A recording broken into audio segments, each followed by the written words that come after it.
पाहुणा आहे त्या ठिकाणी जगद्गुरु तुकोबराय म्हणतात, बाबा माझ्या घरी जो पाहुणा आहे तो पाहुणा असं आहे, त्या पाहुण्याचं नाव आहे तो ऋषिकेश नावाचा तो पाहुणा आहे. पाहुणे घराशी आजी आले ऋषिकेश. बाबा तो ऋषिकेश नावाचा जो भगवान परमात्मा आहे तो माझ्या घरी येणार आहे. कीर्तनाला सुरुवात करण्यापूर्वी थोडासा परिहार तो म्हणजे असा, सालाभात प्रमाणे चालू असला अखंड हरिनाम सप्ताह तथा ज्ञानयज्ञ सोहळा. कितवं वर्ष?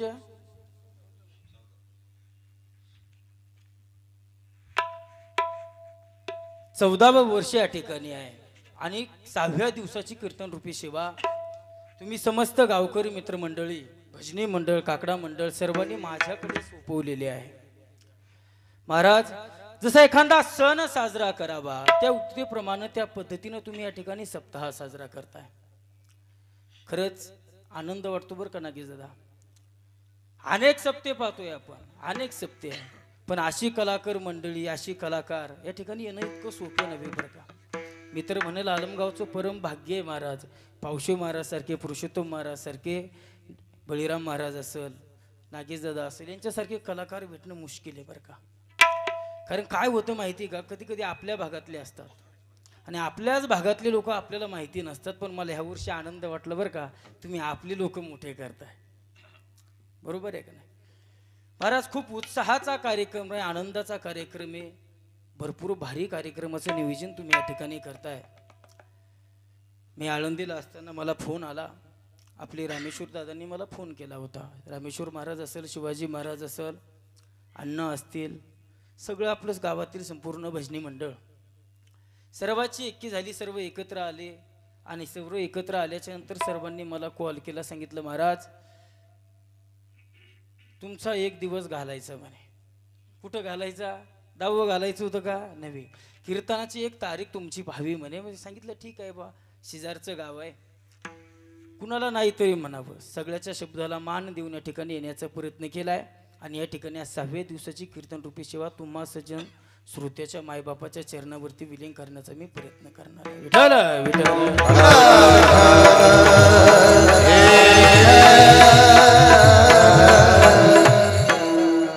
या ठिकाणी कीर्तनाला महाराष्ट्रातील नामवंत कीर्तन गायक वादक या ठिकाणी उभा आहे, जे माझ्या कीर्तनासाठी साथ करतायत, जे पखाजावरती साथ करतायत.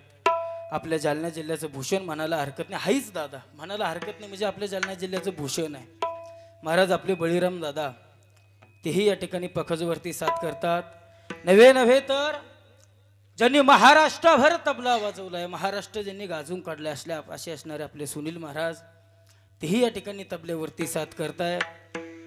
तसेच महाराष्ट्रातील नामवंत गायक, मला तरी वाटते महाराज मी जेव्हा कीर्तन करत नव्हतो तेव्हापासून तुम्ही या गावात येत आहे, बरोबर आहे की नाही?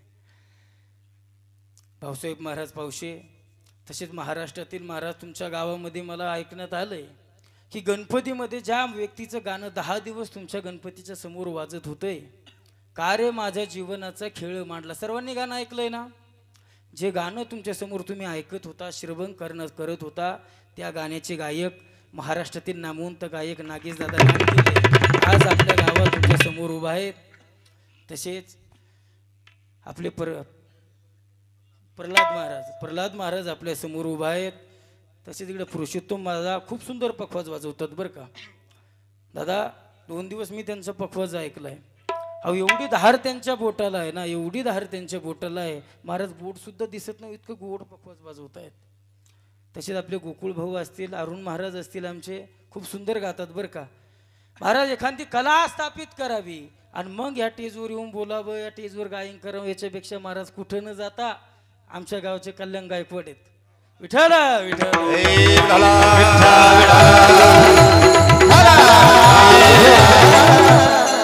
अरुण महाराज असतील, रामेश्वर भाऊ आहेत, वंशी अण्णा आहेत, आपले रंधे मामा आहे, गजू भाऊ असतील.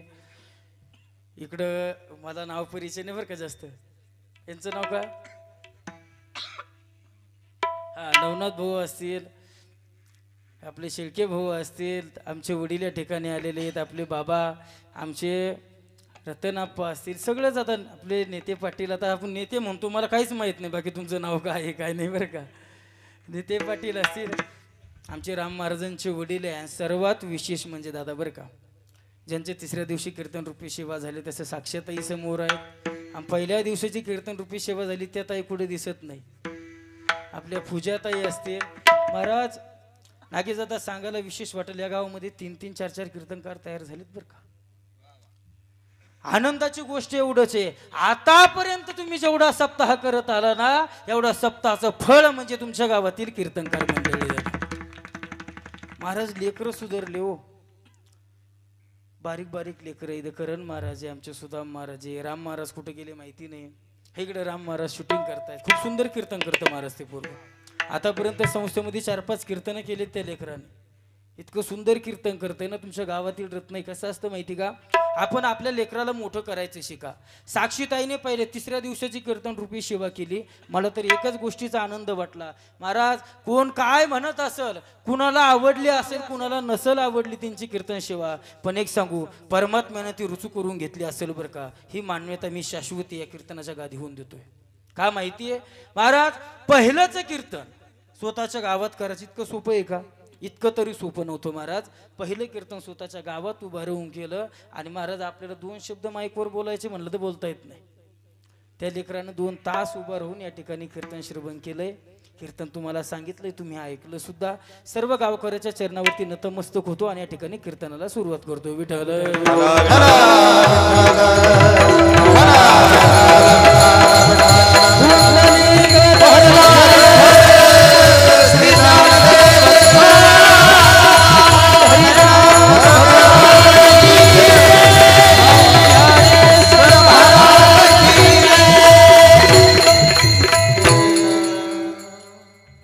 घेतलेला अभंग जगद्गुरु तुकोबरायांचा आहे. या अभंगातून जगद्गुरु तुकोबराय कर्तुम अन्यथा कर्तुम जो जगाचा बाप आहे, त्या जगाच्या बापाला आपल्या घरी पाहुणा म्हणून बोलवण्याचा प्रयत्न करतायत. त्या देवाला विनंती करतात, देवा अरे आतापर्यंत तुझी मी भक्ती करत आलोय ना बाबा, आतापर्यंत तुझी मी भक्ती करतोय. माझं एकच आट आहे की माझ्या घरी तू मला पाहुणा म्हणून माझ्या घरी आला पाहिजे. विठ्ठल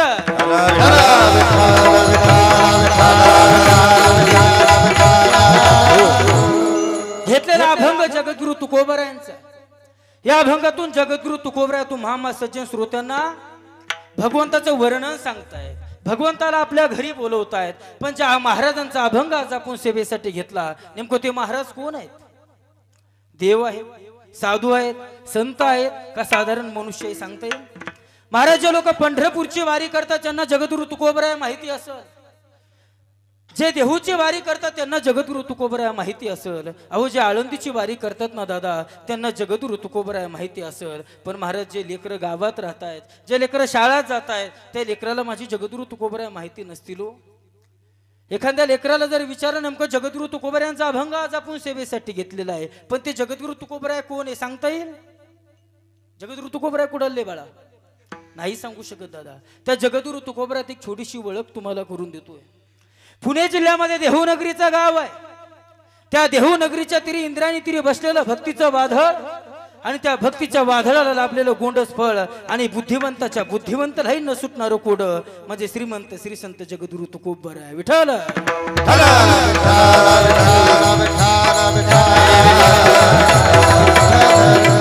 त्या महाराजांचा अभंग आपण सेवेसाठी घेतलेला. विको थोडा कमी करा. त्या जगद्गुरु तुकोबरायची ओळख जर करून द्यायची झाली तर किती सुंदर शब्द देता येते बरं. पंढरपूर निवासी नाहीये, देहू निवासी आहे. महाराज जे वेदाला कळाले नाहीत, जे ब्रह्माला कळाले नाही, जगाच्या बाप कर्तुम अन्यथा कर्तुम माझ्या भगवान परमात्म्याला सुद्धा कळाले नाही. महाराज जगद्गुरु तुकोबरायचं कितीही वर्णन करा कमी बरं का. मला तरी कधी कधी आनंद वाटतोय दादा. या ठिकाणी आपण कीर्तन करतोय, भजन करतोय, महोत्सव करतोय, पण मला सांगा तुम्ही अनेक ठिकाणी कीर्तन श्रवण करता, अनेक ठिकाणी कीर्तन ऐकता, पण महाराज कित्येक जरी ठिकाणी गेल्याच्या नंतर बरं का तरुण मित्र मंडळी समोर कीर्तनाला दिसत नाही. पण मी तरी सांगून जाईल दादा, आजच्या या युगामध्ये, आजच्या काळामध्ये तरुणांनी कीर्तन ऐकलं पाहिजे, तरुणांनी कीर्तन श्रवण केले पाहिजे, तरुणांनी आजच्या या काळामध्ये कीर्तनामध्ये नटलं पाहिजे. का माहितीये का नटलं पाहिजे? नटे हरि कीर्तनात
आता एकच ध्यानात ठेवायचं, काय माहितीये, प्रमाण झालं की काय झालं पाहिजे, टाळी वाजली पाहिजे. का माहिती महाराज, तुम्हाला टाळी वाजवण्याच्या पाठीमागचं सुद्धा कारण सांगून जातो बरं का महाराज. माणसाने कीर्तनामध्ये टाळी वाजवली पाहिजे. बाहेर टाळे वाजवणारे आपल्याला भरपूर दिसतील, बरोबर आहे की नाही, बाहेर टाळ्या वाजवणारे आपल्याला भरपूर दिसतील, पण दादा हरिमठपामध्ये कीर्तनात टाळे वाजवणारे भरपूर कमी लोक आहे बरं का. असे ऐकतेत की कस मी त्यांचा बांध करून आणलाय का कुणाचा, इथं ऐकून बांधाल बांध नाही ना. मग एक काम करायचं, हाताने टाळी वाजवायची, मुखाने नामस्मरण करायचं. टाळी वाजवण्यासाठी एकच सांगतो, का सांगतो माहितीये महाराज, अरे दूध में चावल मिलाने से खीर बनती है, अरे दूध में चावल मिलाने से खीर बनती है, और कथा कीर्तन में टाली बजाने से तकदीर बदल जाती है. बजाव टाळी, अशी गोंडस टाळी, अशी टाळी नाही, आवाजच येत नाही माता माऊली, जोरात टाळी वाजली पाहिजे अशी आहे. एवढे सुंदर गायक वादक तुमच्या गावामध्ये आले ना, त्यांचा प्रोत्साहन द्या. त्यांना आपण खरं असं वाटलं पाहिजे की आपण चाल म्हणलेली लोकांना आवडली, त्याच्यासाठी महाराज टाळी वाजवत चला. विठ्ठल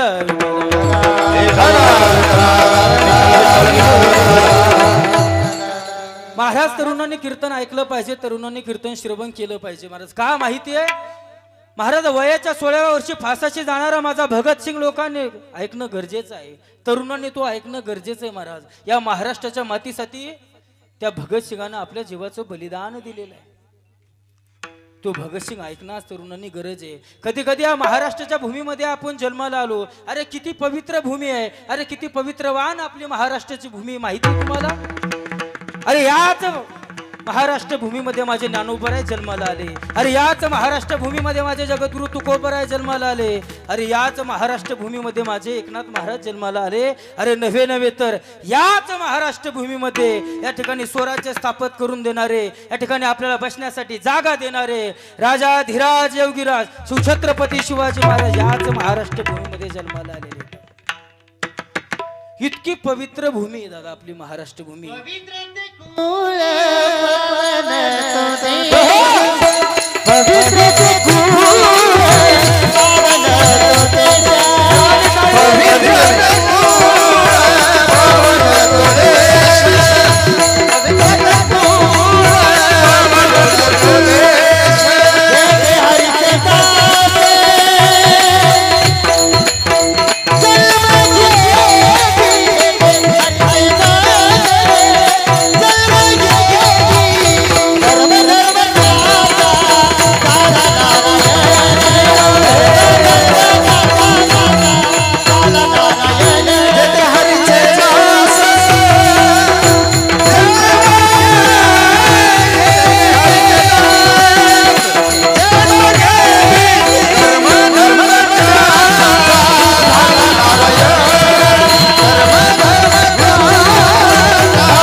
वाजवा टाळी, विसरू नका. आता कीर्तन होईपर्यंत टाळी वाजवायची विसरायची नाही बरं का. आपल्या कीर्तनाचा नियमच आहे, प्रमाण झालं की कीर्तनकाराने टाळी वाजवायची.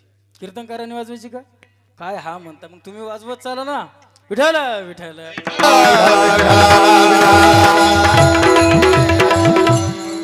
माझ्या ज्ञानोबराच्या पदस्पर्शाने पावन झालेल्या महाराष्ट्र भूमीमध्ये तुमचा आमचा जन्म झालेला आहे. मित्र म्हणेल आपले पंचक्रोशी भाग्यवाने महाराज आपण एकनाथ महाराजांच्या सान्निध्यात आहे.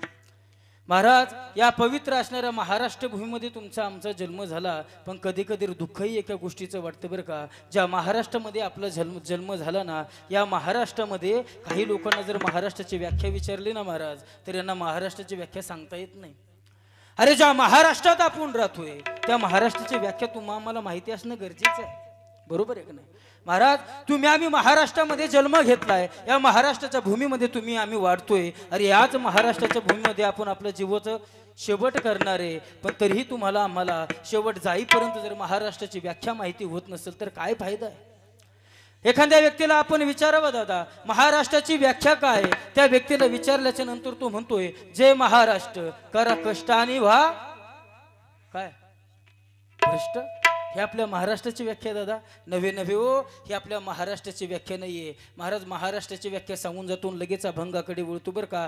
महाराष्ट्राची व्याख्या सांगत असताना एक कवी असं म्हणतोय, माणसानं माणूस जोडून आपलं जीवन करा धष्ट आणि पुष्ट. काय सांगतोय? माणसानं माणूस जोडून आपलं जीवन करा धष्ट आणि पुष्ट. शास्त्र सांगते दादा संताच्या ताटातलं खावं लागतं उष्ट. अरे पाण्यातली गाथा ओर काढताना तुकोबरांना कितीतरी सोसावे लागले होते कष्ट. पण त्यांच्या जीवनामध्ये होतं वैराग्य असं उत्कृष्ट. परमार्थामध्ये लागत नाही दादा जात पात आणि काष्ट. कारण माझ्या राज्याचं नाव आहे महाराष्ट्र. माझ्या राज्याचं नाव आहे महाराष्ट्र. टाळ्या जरी वाजवायचे तर जोरात वाजवा ना. कुचू कुचू कुचू अशा टाळ्या वाजवा एकदा जोरात. मग हा अशा वाजवल्याच्या नंतर तरी असं लक्षात येतं की बुवा आमचं काहीतरी पटलंय.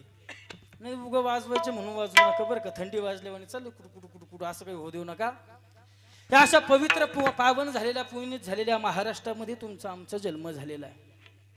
याच महाराष्ट्रामध्ये जगद्गुरु तुकोबराय जन्माला आले आणि त्याच जगद्गुरु तुकोबरायांचा अभंग आज आपण आपल्या सेवेसाठी घेतलेला आहे.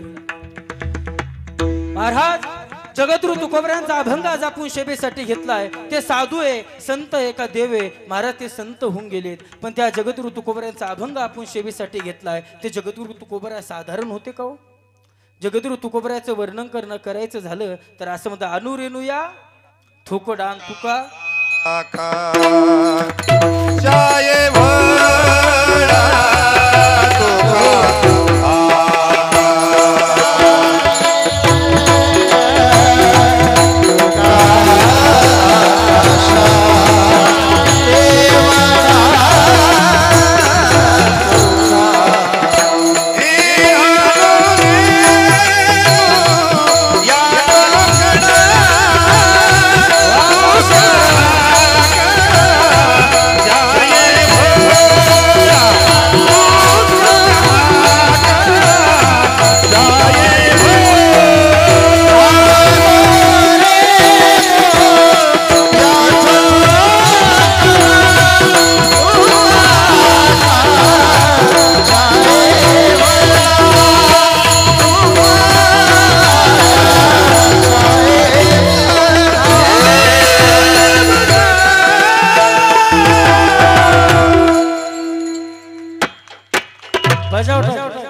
अनुरेणुया थोकडा तुका आकाश एवढा. महाराज जगद्गुरु तुकोबरायचं वर्णन करत झालं तर अनुरेणुया तुकात माझं तुकोबरा आकाश एवढ्याचं भरपूर त्यांचं वर्णन करता येईल दादा. जगद्गुरु तुकोबरायचं वर्णन करत असताना कधी कधी शब्द कमी पडतायत. महाराज एक साधक जगद्गुरु तुकोबरायाकडे जातोय आणि जगद्गुरु तुकोबरायाकडे गेल्याच्या नंतर जगद्गुरु तुकोबरायाला प्रश्न करतो, तुकोबराया तुम्ही आयुष्यभर झाले परमार्थ करताय. 42 वर्षाचा तुमचा परमार्थ झालाय. पण एवढा परमार्थ करून तुम्हाला नेमकं काय सादर करायचंय? तुम्हाला असं कोणतं साध्य तुम्हाला गाठायचं ते आम्हाला सांगा. त्यावेळी जगद्गुरु तुकोबराय असं म्हणतात, बाबा मी 42 वर्षाचा माझा परमार्थ आहे. विठ्ठल विठ्ठल हे विठ्ठला विठ्ठला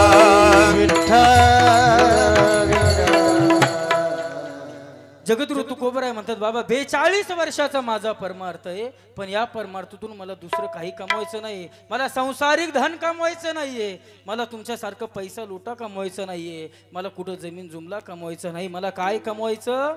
माझ्या भगवंताचं नामचिंतन कमवायचं. माझा भगवंत मला कमवायचा. माहितीये महाराज जगद्गुरु तुकोबरायाच्या अभंगामधून आपल्या घरी पाहुणा बोलवण्याचा प्रयत्न करताय. जगाच्या बापाला घरी बोलवण्याचा प्रयत्न करतायत. महाराज मला सांगा, पाहुणा शब्द तुमच्या लक्षामध्ये येतो का? सांगा मला, येतो का लक्षामध्ये? नाही येणार दादा. येतो? पाहुणा कुणाला म्हणतात? पाहुणा कुणाला म्हणतात? आजच्या अभंगामध्ये बघू आपण. विठ्ठल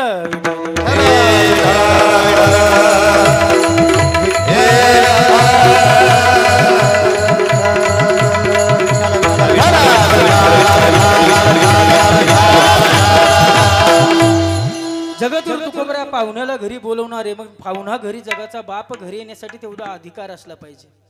महाराज माझ्या जगद्गुरु तुकोबरायाचा एवढा अधिकार आहे. माझ्या जगद्गुरु तुकोबरायाचं नाव घेतल्याच्या नंतर सुद्धा त्या ठिकाणी यम थरथर का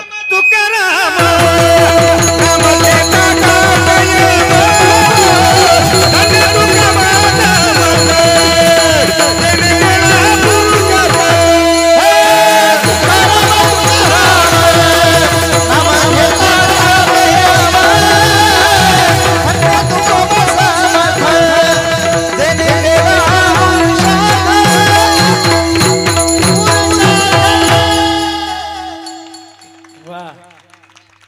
बात आहे बळीराम दादा. हो. जगद्गुरु तुकोबऱ्याचा अधिकार सांगायचं झालं तर तुकाराम तुकाराम नाम घेता कापे. महाराज जगद्गुरु तुकोबऱ्याचं नाव घेतल्याच्या नंतर यम सुद्धा त्या ठिकाणी थरथर थरथर कापत होता. ते जगद्गुरु तुकोबऱ्यास पाहुण्याला घरी बोलवण्यासाठी सांगतायत. महाराज पाहुण्याला घरी बोलवतात. आज महाराज मी तुमच्या गावामध्ये पाहुणा आहे. आजचे दिवसच बरं का, उद्या म्हणणार नाही. उद्या आल्याच्या नंतर तुम्ही मला काही पण म्हणा, आजचे दिवस तरी पाहुणा समजा बरं का, नाहीतर अवघड होईल. महाराज आज मी तुमच्या गावामध्ये पाहुणा आहे. पण एक सांगू, पाहुण्याचे सुद्धा दोन प्रकार पडतात बरं का. हे भाग्यवान पाहुणा आहे आणि दुसरा जो पाहुणा आहे तो दुर्भाग्य पाहुणा आहे, दादा दुर्दैवी पाहुणा आहे. महाराज भाग्यवान पाहुणा कुणाला म्हणतायत आणि दुर्दैवी पाहुणा कुणाला म्हणतात माहितीये महाराज. पावशे महाराज आपण सगळे एखाद्याच्या गावी कार्यक्रमाला निघावं, कार्यक्रमाला जात असावं, जात असताना एखाद्या मित्राचं गाव आपल्याला त्या वाटेमध्ये लागावं आणि वाटेमध्ये लागल्याच्या नंतर अशी अपेक्षा करावी, बाबा आपल्या मित्राचं गाव आहे, आपल्या मित्राच्या घरी जाऊ. अरे मित्राच्या घरी गेल्याच्या नंतर आपल्याला कपभर चहा प्यायला मिळेल, आपल्याला तांबेभर पाणी प्यायला मिळेल. महाराज या आशेनं आपण त्या मित्राच्या घरी जायचं आणि घरी गेल्याच्या नंतर आता गल्लीत प्रवेश केला, गल्लीतून घराकडे प्रवेश केला. अहो घराकडे जातोय आपण, घराचं घर समोर दिसतोय. महाराज घराची पायरी चढावी आणि त्या घरातून एखादं म्हातारीचं प्रेत बाहेर यावं. याच्यासारखा दुर्दैवी पाहुणा कोणी असू शकतो का? सांगा, असू शकतो का? नाही दादा, इतका दुर्दैवी पाहुणा कोणी असू शकत नाही हो. पण एक सांगू, भाग्यवान पाहुणा कुणाला म्हणावं माहितीये? आम्ही आज तुमच्या गावामध्ये आला, पावशे महाराजांची भेट झाली, तुम्हा सर्व गावकरी मित्रमंडळांची भेट झाली. त्याला भाग्यवान पाहुणा म्हणता येईल ना? मग मी कोण आहे? भाग्यवान पाहुणा आहे ना? हा, असं बरं आहे, जर बरं वाटतं मग असं म्हटलं की बरं का. भाग्यवान पाहुणा म्हणावं लागल. नेमकं भाग्यवान पाहुणा कुणाला म्हणतात माहिती आहे दादा? आज ज्याच्या घरी पंगत आहे त्या पंक्तीवाल्याच्या घरी आम्ही जेवण्यासाठी जावं. योगायोग असं व्हावा, आम्हाला त्यांनी जेवणासाठी बोलवावं, आम्ही दारात जावं, जेवण्यासाठी बसावं, पण तेवढ्यात त्या घरचा जावई यावा. मग जावयाचा मान कसा असतो? नाकाचा मोती ठेवी, बोला बोला बोला काय, नाकाचा मोती ठेवी गहाणन राखी, तिकडं मोती तुमच्या नाकात, आमच्या नसतो बरं का. बरोबर एक नाही म्हण महाराज? नाकाचा मोती गहाणं ठेवतायत पण त्या जावयाची बराबरी करत असतात. मग जावाई घरी आला, आता जावाई घरी आल्याच्या नंतर त्याला सडा रांगोळ करणारे महाराज, त्याला बसायला पाठ देणारे, आणि त्या पाठामध्ये महाराज आम्हाला डाळबट्टीचं जेवण होतं. पण योगायोग असा झाला, जावाई घरी आला आणि त्यांच्यामुळं आम्हाला पुरणपोळ्या खाण्याची संधी मिळाली. म्हणजे आम्ही भाग्यवान पाहुणा आहे का नाही? बरोबर आहे, याला भाग्यवान पाहुणा असं म्हणतात दादा. पण शास्त्र सांगतोय बरं का, एक दुर्भाग्य पाहुणा आहे, एक दुर्दैवी पाहुणा आहे आणि एक भाग्यवान पाहुणा आहे. महाराज खरा भाग्यवान पाहुणा कोण आहे माहिती आहे? खरा भाग्यवान पाहुणा संजय आहे. कर्तुम अन्यथा कर्तुम जगाचा बाप असणारा जो माझा भगवान परमात्मा आहे, त्या भगवान परमात्म्यानं महाराज अर्जुनासाठी गीता सांगितली. पण महाराज ऐकली कोणी? संजयानं ऐकली. खरा भाग्यवान पाहुणा त्या संजयाला म्हणावं लागणार. विठ्ठल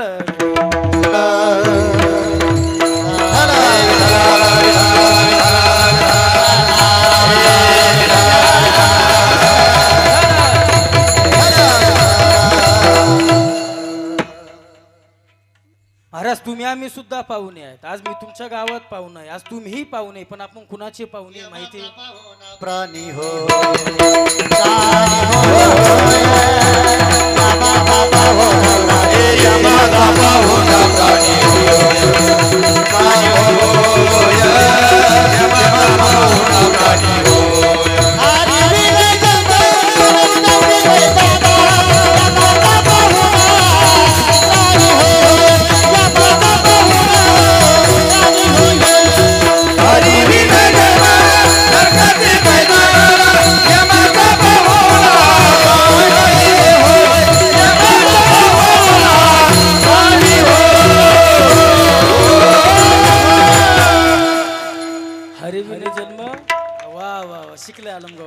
क्या बात आहे. हरिविने जन्म नरकाची पै जाण यमाचा पाहुणा प्राणी होई. दादा तुम्ही आम्ही सगळे यमाचे पाहुणे. महाराज यमाचे पाहुणे का माहिती आहे? अहो कधी कधी तर असे लोक आहे महाराज, त्यांना यम सुद्धा नेत नाही हो. यम सुद्धा न्यायला त्याला घाबरतो. माहिती आहे का? तुम्ही लॉकडाऊन मध्ये बघितलं असेल महाराज, चांगले चांगले लोक गेले पण ते 90 झिंगाट जे आहे का ते मागे राहिले बरं का. राहिले की नाही? विठ्ठल विठ्ठल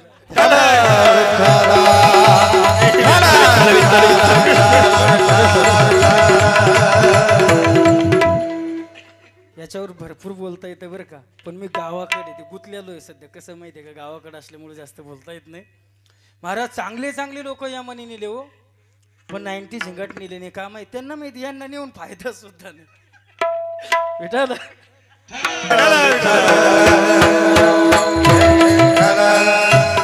महाराज, यम सुद्धा देवाच्या दरबारातला यम सुद्धा कधी कधी विचारच करत असं ना, आपण कोणला घेऊन यावं कोणला नाही. यांना नेल्याच्या नंतर काय फायदा याला सर्वांना माहिती. हे इथं राहिले तरी तसेच आहे आणि नरकात नेले तरी तसेच आहे, बरोबर आहे की नाही. मग त्यामुळे यम सुद्धा महाराज यांना नेत नाही बरं का. पण एक सांगू महाराज, जगद्गुरु तुकोबरा असे किती भाग्यवान पाहुणे माहिती तुम्हाला. अहो जगद्गुरु तुकोबरा इतके भाग्यवान पाहुणे ना दादा, जगाचा बाप आज त्यांच्या घरी मुराळी म्हणून येणार होता. एक सांगू, जगद्गुरु तुकोबरा मृत्यू लोकात येतच नव्हते दादा. जगद्गुरु तुकोबरा कितीही बोलवण्याचा प्रयत्न केला तरी जगद्गुरु तुकोबरा मृत्यू लोकात आले नसते. पण माझ्या विठोबानं सांगलं, तुका तुला जावं लागणार आहे. तुकानं सांगा, विठोबा मी जाणार नाही रे बाबा. तू जर मला मृत्यू लोकांमध्ये पाठवत असताना विठोबा, तुझ्या आणि माझे लय भांडणं होतील बरं का विठोबा. मला या मृत्यू लोकात पाठवू नको. विठोबांना विचारव, का तुका, अरे तू कशामुळे या मृत्यू लोकांना जायला नको म्हणतो रे तुका, काहीतरी कारण असेल ना रे तुका. त्यावेळेस तुकाराम महाराज म्हणतात, अरे देवा पांडुरंगा, अरे या मृत्यू लोकात मला जाण्याची इच्छा होत नाही. का माहितीये, अरे या मृत्यू लोकांमध्ये भरपूर भरपूर भरपूर वाईट लोक राहतात. तिथं दुसरा शब्द होता पण बोलता येणार नाही. वाईट लोक या कलियुगामध्ये राहतात, त्या मृत्यू लोकांमध्ये राहतात दादा. त्याच्यामुळं मला या जगात जायची इच्छा नाहीये, मला या मृत्यू लोकात जायची इच्छा नाही. माझ्या विठोबानं तुकाला प्रश्न करावा, तुका का रे बाबा असं काय कारण त्या ठिकाणी घडलं मला सांगणार रे तुका. त्यावेळेस माझे तुकोबा राय सांगतात, बाबा अरे या मृत्यू लोकांमध्ये गेल्याच्या नंतर असं बघायला मिळतंय, या मृत्यू लोकांमध्ये असे लोक आहे ना बाबा, आपला एखादा माणूस वरती जायला लागला की त्याचे लगेच पाय खेचायला सुरुवात करतात. बरोबर आहे की नाही, का चुकीचं आहे का महाराज. हे मृत्यू लोक असं आहे, आपल्यातला एखादा व्यक्ती वर जायला लागला ना महाराज, त्याचे पाय खेचायला आपलेच व्यक्ती असतात बरं का, बाहेरचे असतात का कोणी, अजिबात नाही. आपला माणूस मोठा व्हायला लागला की आपले माणसं त्याला खाली खेचण्याचा प्रयत्न करत असतात महाराज. हेच नाही, कधी कधी आमच्या सुद्धा तसं होतंय बरं का. आपण म्हणा वा वा काय किती पावशे महाराजांनी भारी चाल म्हटली हो, लगेच एखादं खालू म्हणतं त्यांना तेवढेच येतात. अरे तू म्हण महाराज, होतंय बरं का कधी कधी. किती नागेश दादा भारी प्रमाण मात्र नाही नाही, त्यांच्या फिक्सेच आली आहे. असे बोलणारे भरपूर सापडतात बरं का. पण एक सांगू, आपल्याच लोकाला आपण जर खेचण्याचा प्रयत्न करत असेल ना दादा, तर आपलं जीवन जगण्यास सार्थक नाही. आपण आपल्या माणसाला मोठं केलं पाहिजे, आपण आपल्या माणसाला मोठं करण्यासाठी प्रयत्न केला पाहिजे. तुम्हाला माहिती आहे, एक समाज असा आहे, त्या समाजाला जर एखादा धंदा